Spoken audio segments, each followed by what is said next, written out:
Hello students, so I am starting the probability chapter. ये probability chapter मैंने इसलिए start किया है क्योंकि बहुत छोटा सा ही चैप्टर है ये। और बेसिकली जो इसके पहले मैंने एक वीडियो और डाल रखा है जिसमें प्रोबेबिलिटी के बेसिक्स एक्सप्लेन किए मैंने, उनके बेसिस पे ये चैप्टर पूरी तरीके से कंप्लीट हो जाएगा। तो बिना टाइम वेस्ट किए आपका स्टार्ट करते हैं इस चैप्टर को। एनसीईआरटी मैंने टोटल सॉल्व कर रखा है एक एक क्वेश्चन अपनी वीडियो में। एनसीईआरटी आप ये वीडियो लेक्चर देख सकते हैं, कंप्लीट कर सकते हैं और अपने फ्रेंड्स को भी दिखा सकते हैं, उनको बोल सकते हैं कि भाई आप रेफ़र करें। नाउ बिना टाइम लिए स्टार्ट करते हैं। जैसे सबसे पहले यहाँ पे है कि आपके बुक का सबसे पहला क्वेश्चन है जो फिल इन द ब्लैंक्स, जिसमें ये लिखा है कि probability of an event PE, ये probability of an event and probability of the event that is not E, वो कितना होता है? तो ये होता है 1। अब अगर मैं इसको एक्सप्लेन करूं तो एक पेज पे मैं आपको एक्सप्लेन कर देता हूँ कि एक्चुअली होता क्या है। जैसे प्रोबेबिलिटी ऑफ एन इवेंट, जिसको हम ऐसे लिखते हैं, plus probability of an event जो नहीं हो सकता है, उसको हम कहते हैं, इनको कहते हैं 1। जैसे नहीं हो सकता है का मतलब समझिएगा, जैसे अगर ये 0.66 है तो probability of not an event हम x मान लें तो 1 होगा। x की वैल्यू आ जाएगी 1 माइनस 0.66 इज इक्वल टू 0.36। ये कहने का ये मतलब है कि जैसे सपोज कीजिए कि एक कॉइन है जिसमें हेड और टेल बने होते हैं, तो हेड के आने को अगर हम प्रोबेबिलिटी ऑफ एन इवेंट माने PE, तो हेड के ना आने की, ये हेड आने की प्रोबेबिलिटी है, तो नॉट हेड की प्रोबेबिलिटी क्या होगी? तो उसे हम लिखते हैं प्रोबेबिलिटी E बार। अब कहने का ये मतलब होता है कि दोनों का जो सम है, हेड के आने की प्रोबेबिलिटी और हेड के ना आने की, यानी कि हेड के आने और हेड के ना आने की प्रोबेबिलिटी को हम जोड़ते हैं जब हम, तो वो 1 के बराबर होती है। ऐसे अब इस चीज़ को मैं अगर एक्सप्लेन करूँ थोड़ा सा और ताकि आप समझ पाएँ, तो जैसे अगर हेड नहीं आया तो क्या आएगा? टेल आएगा, ठीक है। तो टेल की प्रोबेबिलिटी क्या होती है भाई? हेड और टेल की प्रोबेबिलिटी जब सिक्के को उछालते हैं तो वो भी हाफ होती है, तो ये है हाफ। हेड की प्रोबेबिलिटी हाफ होती है, तो जब हम दोनों को जोड़ते हैं तो वो 1 के बराबर आती है। तो ये उसका एक्सप्लेनेशन है। नाउ नेक्स्ट क्वेश्चन देखते हैं। नेक्स्ट क्वेश्चन ये है कि the probability of an event that can not happen is 0, जो चीज़ हो ही नहीं सकती है उसकी प्रोबेबिलिटी होती है friends 0। Such an event is called, ऐसे इवेंट को हम क्या कहते हैं? इस इवेंट को हम कहते हैं impossible. Impossible. The probability of an event that is certain to happen is 1, जो बिल्कुल होगा ही होगा उसको हम कहते हैं 1। Such an event is called sure event. मैं अभी आगे आपको एक्सप्लेन कर दूंगा कि इम्पॉसिबल और श्योर क्या होती है। The sum of probability of all the events of an experiment is the sum of probability of all the elementary, ये एलिमेंट्री इवेंट्स क्या होते हैं वो भी मैं समझा देता हूँ अभी। ये 1 होती है। The probability of an event is greater than और इक्वल टू 0 और एंड लेस और इक्वल टू 1। अब मैं ये सारी चीज़ आपको एक बार एक्सप्लेन कर देता हूँ। एक बार अगर आपको स्क्रीनशॉट लेना हो तो आप ले लीजिए, ये सारे आंसर्स हैं। जैसे अब आपको नेक्स्ट किसी एक वाइट पेज पे मैं आपको एक्सप्लेन करता हूँ कि आखिर ये बातें क्या हैं। सबसे पहले आपका श्योर इवेंट। श्योर इवेंट का मतलब होता है कि जैसे सपोज कीजिए कि अगर एक सिक्के में दोनों साइड हेड है, दोनों ही साइड हेड है, तो फिर क्या आएगा? जब आप सिक्का उछालेंगे तो हमेशा हेड ही आएगा। यानी कि ये श्योर है कि आपने अगर ये वाला सिक्का उछाला तो आपका हेड ही आएगा, क्योंकि सिक्के के दोनों ही तरफ हेड बने हुए हैं। इसी तरीके से अगर हम प्रोबेबिलिटी निकालें भी तो भी हमें समझ में आ रहा होगा कि सैंपल स्पेस कितना है भाई? 2। Total number of possible outcomes हैं 2 और दोनों ही हेड हैं। और हेड कितने हैं इसमें? दोनों ही हेड हैं। यानी कि हम ऊपर लिखते हैं favourable outcome upon total number of outcomes. Favourable outcome ही हमारे 2 हैं और टोटल आउटकम ही हमारा 2 है। यानी कि इस श्योर इवेंट की जो प्रोबेबिलिटी है वो 1 है। सेकंड होता है इम्पॉसिबल इवेंट। अब हम उसी सिक्के की बात करते हैं, जो पिछली बार था। इस सिक्के के आगे भी हेड है और पीछे भी हेड है। तो होगा क्या, जब इस सिक्के को उछालेंगे और आपसे किसी ने कह दिया कि प्रोबेबिलिटी ऑफ टेल बताओ कि टेल के आने की प्रोबेबिलिटी क्या है, तो हम देखते हैं कि भाई total number of sample space यानी कि टोटल आउटकम क्या है। टोटल आउटकम है 2, एक बार हेड और एक बार हेड। और टेल कितनी बार आ सकता है इसमें, टेल एक भी बार नहीं आ रहा है तो 0। फिर से वही favourable outcome upon total outcome. तो फेवरेबल आउटकम कितना है हमारा 0 है, और 0 बाई टोटल आउटकम 2, तो समथिंग 0 अपॉन समथिंग 0 होता है। इसीलिए हमारे इम्पॉसिबल इवेंट का जो इम्पॉसिबल इवेंट होता है उसका प्रोबेबिलिटी 0 होती है। तीसरा वो ये कह रहा है कि प्रोबेबिलिटी ऑफ एलिमेंट्री इवेंट्स, जैसे सपोज कीजिए आपके पास 4 बॉल्स हैं, एक ऑरेंज कलर की है,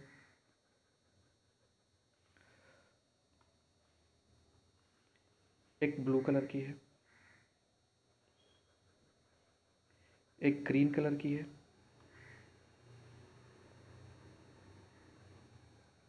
और एक रेड कलर की है। हमारे पास 4 बॉल्स हैं, यानी कि कहने का ये मतलब हुआ कि हमारा सैंपल स्पेस या टोटल आउटकम कितना है 4। भाई 1 2 3 और 4। नाउ अगर आपसे कोई पूछे कि प्रोबेबिलिटी ऑफ रेड कितना होगा, तो हमें पता है कि रेड वाली बॉल सिर्फ एक है, यानी कि टोटल फेवरेबल 1 है और टोटल आउटकम 4 है। फिर आपसे कोई पूछे कि भाई ग्रीन की प्रोबेबिलिटी बताओ, तो हमें पता है कि ग्रीन 1 है, तो probability of green is equal to क्या हो जाएगा, ग्रीन एक बॉल है और टोटल नंबर ऑफ बॉल्स कितने हैं 4 है। फिर आपसे कोई पूछे कि प्रोबेबिलिटी ऑफ ऑरेंज बता दीजिए भाई हमको कि ऑरेंज का प्रोबेबिलिटी कितना है, तो हम लिखेंगे probability of orange is equal to probability orange भी हमारे पास सिर्फ एक बॉल है, एक बॉल हमने लिखा और टोटल नंबर ऑफ बॉल्स 4।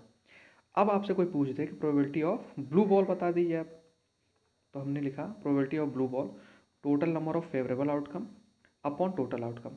तो अब आप देखिए कि सारे के सारे प्रोबेबिलिटीज़ हमारे सामने हैं। तो इन प्रोबेबिलिटीज़ को जो हमारे सामने पड़ी हुई है ये, इनको हम कहते हैं एलिमेंट्री। जैसे एक elementary identity sorry elementary probability ये है, एक एलिमेंट्री प्रोबेबिलिटी ये है, एक एलिमेंट्री प्रोबेबिलिटी ये है और एक हमारी ये है। तो उसमें लिखा है कि sum of all the probability of an event, जैसे इसमें से हमने एक ही इवेंट निकाला था कि भाई हमें एक बॉल इसमें से निकालनी है, तो पूछा गया कि भाई इसकी प्रोबेबिलिटी कितनी है, ग्रीन की प्रोबेबिलिटी कितनी है, ऑरेंज की कितनी है और ब्लू की कितनी है। तो ये एक ही इवेंट है और ये उसकी एलिमेंट्री प्रोबेबिलिटीज़ हैं अलग अलग। तो उसने ये कहा है, जैसे अगर मैं इसको 1 कह दूँ, इसको 2 कह दूँ, इसको 3 कह दूँ, इसको 4 कह दूँ, तो फिर क्या होगा, probability 1 plus probability 2 plus probability 3 plus probability 4 is equal to क्या होगा आपका 1 आएगा। आप इसको जोड़ के भी देख सकते हैं कि 1/4 4 बार एडेड है, 1/4 1/4 1/4 और 1/4। तो ये है आपका एक्सप्लेनेशन की प्रोबेबिलिटी ऑफ एलिमेंट्री आइडेंटिटीज़। अब जो एक चीज़ और रह गई थी वो अगेन एक्सप्लेन कर देता हूँ मैं। वो ये थी कि जैसे पिछले वाले से में जैसे प्रोबेबिलिटी ऑफ ग्रीन आपका कितना था 1/4, तो probability of not green, green के ना आने की प्रोबेबिलिटी किसके बराबर होगी। अगर ग्रीन नहीं आया है तो क्या आ सकता है भाई, हो सकता है कि प्रोबेबिलिटी ऑफ रेड हो, प्रोबेबिलिटी ऑफ ब्लू हो या प्रोबेबिलिटी ऑफ ऑरेंज हो। ये तो या तो ऐसे निकाल सकते हैं कि 1/4 1/4 1/4 तीनों को ऐड कर दिया तो 3/4 आ गया। एक तरीका ये है कि भाई ये नहीं आया तो आया क्या बेसिकली, और या फिर हम ये कर सकते हैं, फॉर्मूला यूज़ कर सकते हैं कि probability of green plus probability of not coming of green is equal to 1 होता है हमारा। तो probability of not coming of green, green के ना आने की प्रोबेबिलिटी क्या हो जाएगी 1 माइनस प्रोबेबिलिटी ऑफ ग्रीन, जो कि हमको पता है कि 1 माइनस 1/4 है, इज इक्वल टू हो जाएगा आपका 3/4, जो कि दोनों ही रास्ते से आपको सेम दिखाई दे रहा है। दोनों चीज़ें समझनी जरूरी है ताकि आप लोगों को एग्जाम में प्रॉब्लम ना हो। सो आई होप आपको समझ में आया होगा। अब एक बात और है कि प्रोबेबिलिटी, किसी भी इवेंट की प्रोबेबिलिटी हमेशा वो या तो 1 से छोटी होगी या 1 के बराबर होगी, और या तो वो 0 के बराबर होगी या 0 के बड़ी होगी। अब ऐसा क्यों है, क्योंकि अब समझने की कोशिश कीजिए कि जैसे पिछले ही केस में जो हमने 4 बॉल्स रखी थी, 1 2 3 और 4, एक रेड थी, एक ब्लू थी, एक ऑरेंज और एक ग्रीन। तो जैसे ब्लू की प्रोबेबिलिटी की अगर हम बात करें तो यहाँ पे बॉल 1 था। अगर मैं ये कहता हूँ कि हमने सबको ब्लू ही कर दिया, सब के सब ब्लू हो गए, ब्लू, इससे ज़्यादा तो हो नहीं सकता भाई, 4 बॉल है तो 4 ही बॉल होंगे। तो फिर क्या आ जाएगा प्रोबेबिलिटी ऑफ ब्लू, उस केस में क्या आएगा आपका, प्रोबेबिलिटी ऑफ ब्लू आएगा 4/4, जो कि 1 के बराबर होगा। और दूसरा केस क्या हो सकता है कि हम ब्लू को बिल्कुल ही गायब कर दें, चारों के चारों बॉल में से कोई भी ब्लू नहीं है। सपोज रेड, ग्रीन, ऑरेंज और येलो रख दिया हमने, उसमें ब्लू है ही नहीं, तो प्रोबेबिलिटी ऑफ ब्लू क्या हो जाएगा, क्योंकि ब्लू यहाँ पे एक भी नहीं है तो 0/4 इज इक्वल टू 0। तो प्रोबेबिलिटी क्या हुई आपकी, प्रोबेबिलिटी आपकी या तो 0 होगी या 1 हो सकती है मैक्सिमम। तो यही बात मैंने यहाँ पे आपको एक्सप्लेन किया। तो आई होप कि आपको fill in the blanks clearly समझ में आए होंगे। नाउ बढ़ते हैं नेक्स्ट क्वेश्चन की तरफ।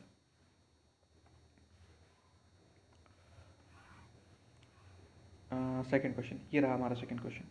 अब देखिए सेकंड क्वेश्चन में क्या कह रहा है कि which of the following experiments have equally likely outcome. मतलब क्या, सबसे पहले मैं आपको एक्सप्लेन कर दूं कि इक्वली लाइकली आउटकम होता क्या है। इक्वली एंड लाइकली आउटकम, देखिए टर्म्स समझ पाना बहुत ज़रूरी है। अगर आप टर्म्स को नहीं समझ रहे हैं तो फिर प्रॉब्लम है। अगर आप टर्म्स समझते हैं प्रोबेबिलिटी में तो आपको सब कुछ 100% क्लियर हो जाएगा। सो मैं चाहता हूं कि आप पहले टर्म्स समझें। इक्वली लाइकली का मतलब क्या है। अब इक्वली लाइकली का मतलब है कि जैसे एक सिक्का है, यहाँ मैं लिख देता हूँ equally, just a second, equally likely,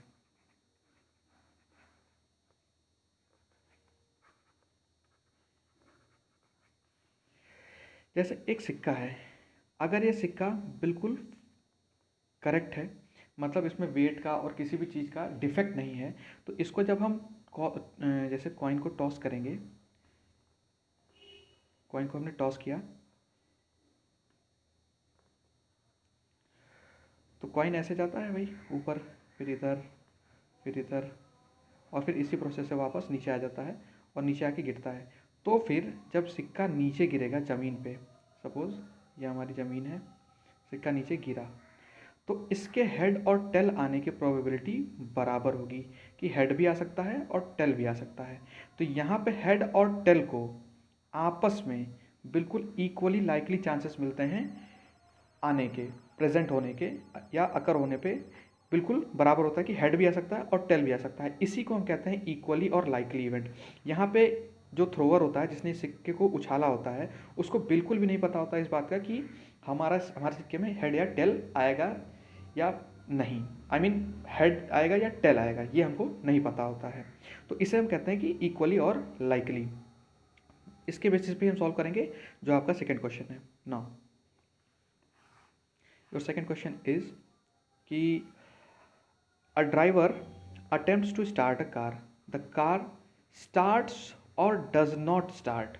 अब मेरी बात समझने की कोशिश कीजिए कि जैसे एक कार है भाई, हमारे घर के बाहर खड़ी है, हमें अब उसको स्टार्ट करना है, हमने उसमें चाबी लगाई, कार को स्टार्ट किया। अब वो कार स्टार्ट होगी या नहीं स्टार्ट होगी, इस बात को कैसे एक्सप्लेन किया जा सकता है कि जैसे हमने उस कार को बिल्कुल मेंटेन रखा है तो वो कार 100% स्टार्ट होगी ही होगी। जैसे आपने रात को चला के रखा, there is a very rare chance कि वो कार ना स्टार्ट हो। या तो जैसे जो गाड़ियाँ होती हैं उनके बारे में आपको मैं बताऊं एक बार कि वो ऐसे होती हैं कि अगर आप ख़राब हो रही होती हैं तो अचानक से बिल्कुल नहीं रुक सकती हैं, इसके बहुत कम चांसेस होते हैं प्रैक्टिकली अगर मैं बात करूं तो। इसीलिए यहाँ पे इक्वली लाइकली चांस नहीं होगा। आपने भाई अपनी गाड़ी ला के खड़ा कर दिया, रात में बिल्कुल सही तरीके से चलेगी, तो क्या आप उसको सुबह क्या सोचेंगे कि हम सुबह भी इसको बिल्कुल सही तरीके से चला सकेंगे और वो गाड़ी स्टार्ट होगी। लेकिन अगर रात में ही उसने एक आधी बार दिक्कत किया है, एक आधा बार जर्क आपको मिल गया है चलाते टाइम, तो फिर आपकी वो गाड़ी कहीं रुकी है बीच में अगर और सही तरीके से नहीं चल रही है, भाई आपका इंजन धुआं दे रहा है, तो फिर आपको लगेगा कि नहीं, हाँ हो सकता है गाड़ी में कोई प्रॉब्लम हो। दैट्स वाई हम ये कहते हैं कि इसमें इक्वली लाइकली चांसेस नहीं है, वो 90% चांसेस हैं कि गाड़ी स्टार्ट होगी। 10% हम ये चांसेस मान लेते हैं कि भाई हो सकता है गाड़ी स्टार्ट ना हो, इसीलिए उसको हम इक्वली लाइकली नहीं कहते हैं। आई होप आपको समझ में आया होगा। तो नेक्स्ट देखते हैं। Now the next is a player attempts to shoot a basketball. अब यहाँ पे भी समझने की कोशिश कीजिएगा कि जैसे एक प्लेयर है, वो बास्केटबॉल में उसको अटेम्प्ट कर रहा है। आपने देखा होगा एक बास्केट सी लगी होती है यहाँ पे, और इसमें बॉल को पुट करना होता है तो हमें पॉइंट्स मिलते हैं। तो जितना ज़्यादा अच्छा प्लेयर होगा उसके चांसेस इतने बढ़ते चले जाते हैं उसमें शूट करने के। जितना खराब प्लेयर होता है उतने उसके चांसेस कम होते हैं उसमें शूट ना करने के। इसीलिए ये इक्वली लाइकली नहीं माना जाता है। नाउ अगर थर्ड और फोर्थ की बात करें, a trial is made to answer a true false question, the answer is right और रॉन्ग। नाउ अब यहाँ पे समझने की कोशिश कीजिएगा कि एक ट्रायल किया गया कि क्वेश्चन को सही या गलत प्रूव करने के लिए। तो यहाँ पे जो इवेंट हो रहा है ट्रू और फॉल्स वाला, जैसे हमें पता नहीं है आंसर कि भाई क्या है, तो हमने एक तुक्का मार दिया ट्रू और फॉल्स में से। तो कहने का ये मतलब है कि फॉल्स भी सही हो सकता है और ट्रू भी सही हो सकता है। इसीलिए यहाँ पे ट्रू और फॉल्स इक्वली लाइकली हैं, तो फिर इसको हम बोलेंगे इक्वली लाइकली। ये नहीं है, ये नहीं है, ये है। A baby is born, it is boy और गर्ल। जैसे जब बेबी मदर के वूम में होता है तो हमको ये पता ही नहीं होता है कि अंदर क्या है, वो बेबी बॉय है या बेबी गर्ल है। इसलिए ये भी है हमारा equally likely chances. So third and fourth are the options which have equally likely chances to appear while first and second doesn't. अब इनके पास चांसेस नहीं है। नाउ नेक्स्ट क्वेश्चन देखते हैं। Why is tossing a coin considered to be a fair way of deciding which team should get ball at the beginning of football. बिल्कुल बहुत अच्छा question है। ये वैसे ही है जैसा मैंने आपको एक्सप्लेन किया था इक्वली लाइकली। जैसे वो ये पूछ रहा है कि वाई, अगर जब हम सिक्के को उछालते हैं तो जैसे सपोज फुटबॉल टीम ए है और ये टीम बी है, ये टीम बी है। तो उसने कहा कि हमने एक सिक्का उछाला और हमने ये डिसाइड कर लिया कि किसको फुटबॉल मिलेगी किक करने के लिए। तो ये डिसाइड करने के लिए इक्वली लाइकली चांसेस हैं कि नहीं है। क्यों? क्योंकि इस सिक्के में हेड और टेल इक्वली लाइकली हैं, इसीलिए वो दोनों टीम के भी डिसीजन इक्वली लाइकली होंगे। Why is tossing a coin consider to be a fair way of deciding which team should get the ball at the beginning of the football. क्योंकि अगर suppose कीजिए इस टीम वाले ने कह दिया कि हेड है, हम हेड की तरफ जाएंगे, अगर हेड आता तो हम लेंगे, तो बिल्कुल सही बात है। उसने हेड के लिए कह दिया, हेड की प्रोबेबिलिटी भी हाफ है और टेल की प्रोबेबिलिटी भी हाफ है। और दोनों इवेंट ऐसे हैं जो इक्वली लाइकली हैं। इक्वली लाइकली का मतलब ये भी आ सकता है और ये भी आ सकता है, इसमें कोई भी बायसनेस नहीं है, किसी भी फेवर नहीं है, सिक्का बिल्कुल प्योर है। इसीलिए हम ये कहते हैं कि आप क्वेश्चन में का आंसर सीधा सीधा लिख सकते हैं, because head and tail have equally likely chances to appear while the coin is tossed, hence both the team have equally likely chances to get the ball. So it is a fair way to decide कि कौन सी team को ball दिया जाएगा।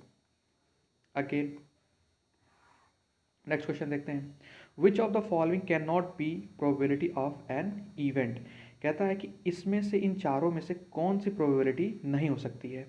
तो यहाँ पे देखिए जो ये बी लिखा है -1.5, ये आपकी प्रोबेबिलिटी नहीं हो सकती। अब कुछ लोग कहेंगे ये आपने बताया था सर कि प्रोबेबिलिटी 1 से बड़ी नहीं हो सकती है, तो 15% क्यों है? तो ये चीज़ मैं थोड़ा एक्सप्लेन कर देता हूँ कि ऐसा क्यों है।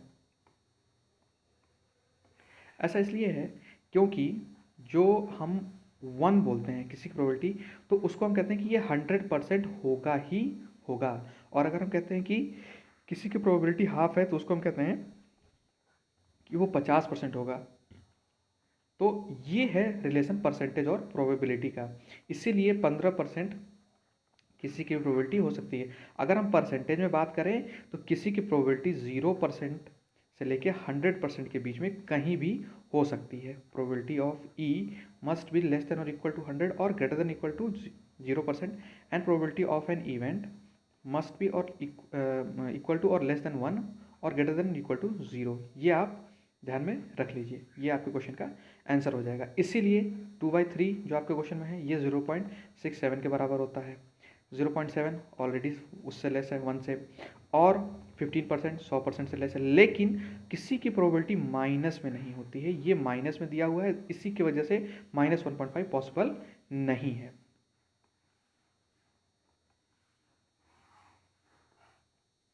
अब जैसे ये क्वेश्चन आया कि क्वेश्चन नंबर 5, इफ PE किसी इवेंट के होने की प्रोबेबिलिटी 0.05 है, what is the probability of not E? तो हमको पता है कि PE plus P of not E is equal to 1 होता है। तो फिर हम वैल्यूज पुट कर देंगे। प्रोबेबिलिटी ऑफ E कितनी है भाई? 0 पॉइंट, मैं यहीं पे सॉल्व कर देता हूँ। तो probability of not E is equal to 1, फिर 0.5 को हम इक्वल टू के उस साइड ले जाएंगे, तो प्रोबेबिलिटी ऑफ नॉट E इस साइड ही रह जाएगा। 1 माइनस 0.05 इज इक्वल टू 0.95 आपका आंसर हो जाएगा, probability of not E। I hope आपको समझ में आएगा। इस पर बिल्कुल बेसिक वो क्वेश्चन लगाया गया है जो आपको मैंने पहले बता दिया था। नाउ अगला क्वेश्चन, क्वेश्चन नंबर 6 कहता है, मैं साइड चेंज कर लेता हूँ, यहाँ पे पूरा क्वेश्चन लिखा हुआ है। वो ये कह रहा है कि a bag contains lemon flavoured candies only, एक बैग में लेमन फ्लेवर्ड कैंडीज हैं। Mini takes out 1 candy without looking into the bag, what is the probability that C takes out an orange flavored candy and a lemon flavored candy?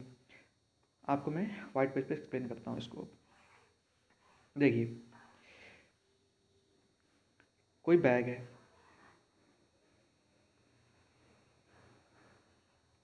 भाई ये bag है, इसमें candies रखी हुई हैं, बहुत सारी कैंडीज ऐसे रखी हुई हैं भाई कि खाने को होंगी। नाउ अब वो कह रहा है कि इसमें सारी की सारी कैंडीज कौन से फ्लेवर की थी? Let me just quickly see कि लेमन फ्लेवर्ड कैंडीज थी, सारी की सारी लेमन फ्लेवर्ड कैंडीज थी। ये सारे के सारे लेमन फ्लेवर्ड कैंडीज हैं, लेमन फ्लेवर्ड। अब कह रहा है कि सबसे पहले probability of lemon flavoured candies बताइए। तो हम अपने तरफ से एज्यूम कर लेते हैं कि यहाँ पे 2 कैंडीज रखी हुई हैं, मैंने 2 बनाया तो मैं 2 एज्यूम कर रहा हूँ। तो यहाँ पे आपके टोटल आउटकम कितना हो जाएगा? मतलब 2, और हमें चाहिए लेमन फ्लेवर्ड कैंडीज़। तो टोटल लेमन फ्लेवर्ड कैंडीज़ कितनी हैं, यानी कि जिसको हम फेवरेबल आउटकम कहते हैं, वो भी 2 ही हैं। तो प्रोबेबिलिटी निकाल लेते हैं, favourable outcome upon total outcome, 2/2 is equal to 1। Now second question में पूछ रहा है कि probability of orange flavoured candy. तो हमको पता है कि सैम्पल स्पेस यानी कि टोटल आउटकम हमारे 2 हैं, लेकिन अब जो फेवरेबल आउटकम होगा फॉर ऑरेंज कैंडी, मैं कलर चेंज करता हूँ ताकि आपको ध्यान रहे कि हम ऑरेंज कैंडी की बात कर रहे हैं। Favourable outcome for orange candy, जो ये ऑरेंज है वो कितनी है? 0 है भाई, इसमें तो एक भी ऑरेंज कैंडी नहीं है, सारे के सारे लेमन फ्लेवर्ड कैंडी है। तो हम लिखेंगे favourable outcome 0 upon total outcome 2 is equal to 0। तो फिर ऑरेंज की प्रोबेबिलिटी 0 है और लेमन प्रोबेबिलिटी 1 है। आई होप आप समझ पा रहे होंगे। किसी को भी अगर कोई प्रॉब्लम है, कोई भी प्रॉब्लम है, तो आप मुझे मैसेज भी कर सकते हैं। ये मेरा नंबर है 7355681057। आप मुझे मैसेज कर सकते हैं, कमेंट बॉक्स में भी मैसेज कर सकते हैं, ताकि मुझे पता चल पाए कि क्या नहीं समझ में आया और क्या मुझे इम्प्रूव करना चाहिए कि आपको समझ में आ पाए। बस अपनी पढ़ाई करते रहिए, आप अपना कोर्स कंप्लीट कीजिए, क्योंकि कोर्स कंप्लीट करना बहुत ज़रूरी है। इस बार पैंडेमिक में बहुत स्टूडेंट्स का लॉस भी हो गया है, तो मैं भी नहीं चाहता कि किसी का लॉस हो, और मैं टीचर हूँ इसलिए स्टूडेंट्स को प्रॉब्लम में देखना थोड़ा सा मुश्किल है मेरे लिए। नाउ बिना टाइम वेस्ट किए next question.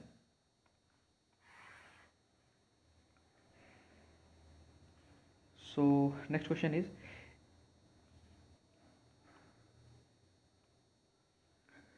it is given that in a group of 3 students, एक ग्रुप है जिसमें 3 स्टूडेंट्स है, probability of 2 students not having same birthday is 0.992।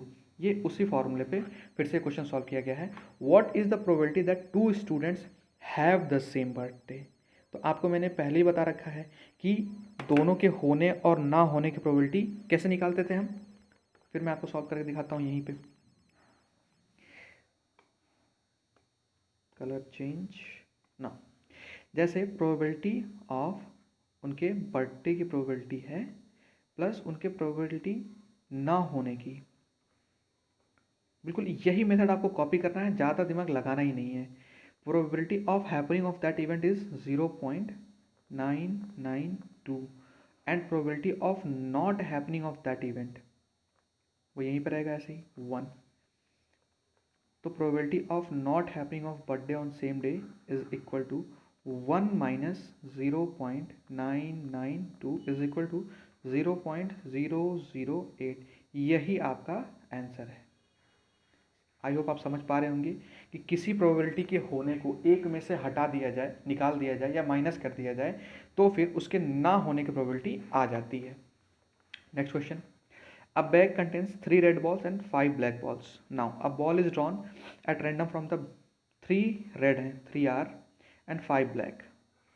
अब वो कह रहा है कि probability is drawn at random from the bag, what is the probability that ball is, हाँ इस क्वेश्चन से आपको फर्दर समझ में आ पाएगा, मैं एक्सप्लेन करता हूँ इसको। 3 रेड है और 5 ब्लैक है, ओके बना लेते हैं 3 रेड और 5 ब्लैक भाई। रेड कहाँ है हमारा, ये रहा रेड ना। 3 रेड ले लेते हैं, 1 2 3, 3 रेड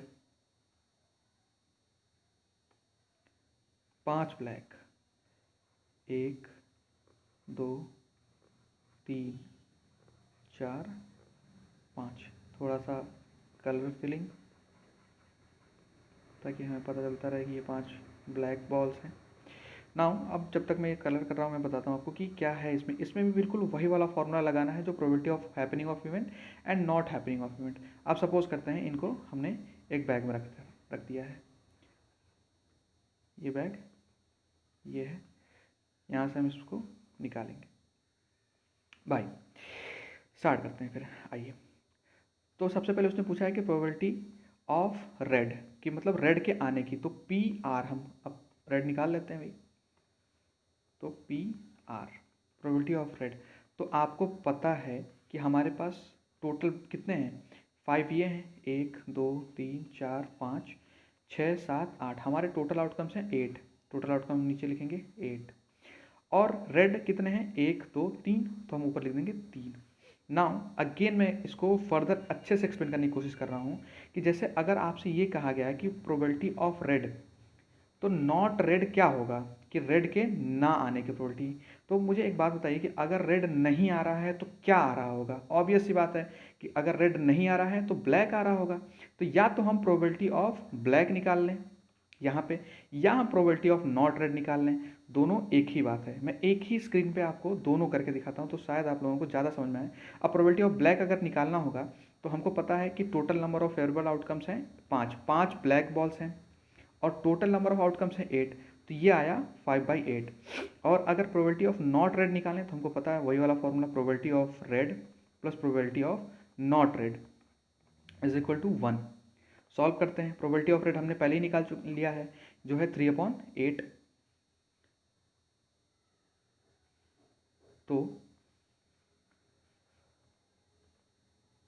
3/8 यहाँ पे प्लेस कर देते हैं, 3/8 plus probability of not red is equal to 1। Probability of not red is equal to 1 minus 3/8, जो कि बेसिकली आपका आ जाएगा 5/8। तो आप देख सकते हैं कि probability of not red is equal to probability of happening of black ball. तो ये रहा आपका आंसर। आई होप आप लोगों को समझ में आया होगा। नेक्स्ट,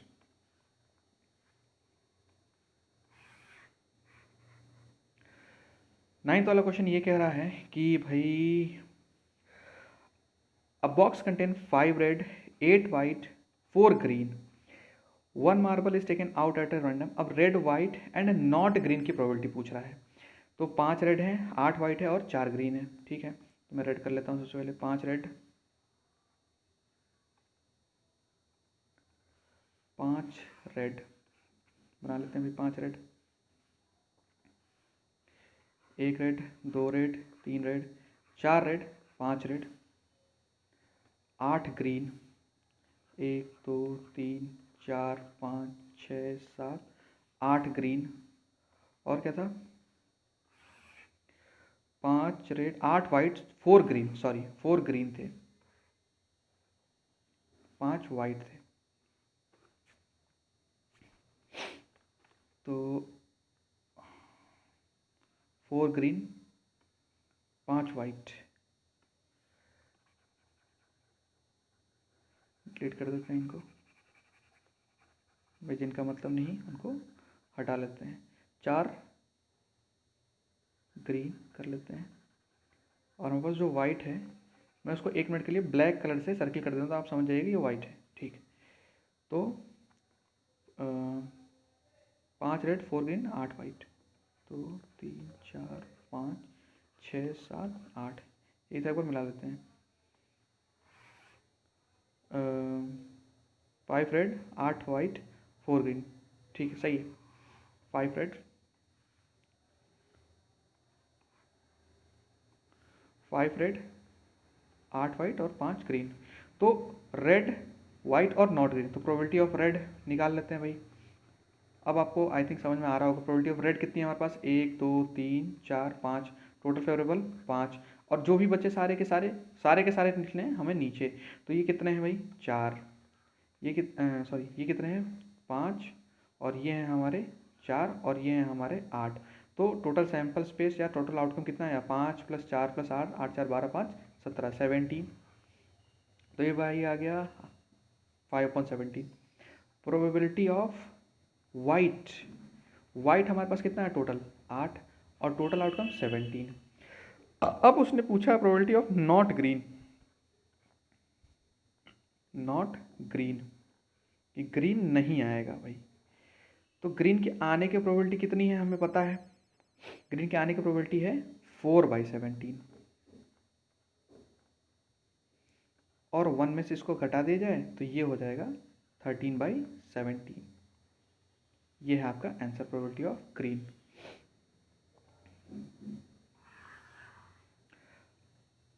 रेड, वाइट और ग्रीन मैंने एक्सप्लेन कर दिया। नाउ नेक्स्ट देखते हैं।